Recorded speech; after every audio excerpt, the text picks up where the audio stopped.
هنحطه بقى في اكلنا. كل مكعب نحطه في اي اكل نعمله هنضمن ان فيه كولاجين طبيعي هيخش جسمنا وهيفيدنا جدا.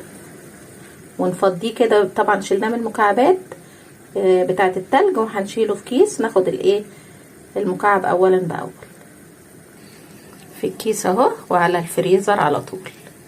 يلا بقى نشوف الفيديو يا حبايبي. ازيكم يا حبايبي، عاملين ايه؟ يا رب تكونوا بخير وانتوا بتشوفوا الفيديو.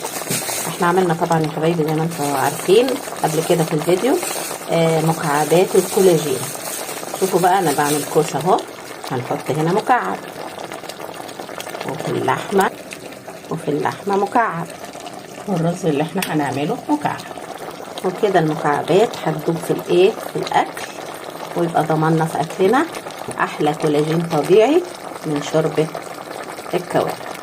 ولو شوربه العظم برضو فيها كولاجين.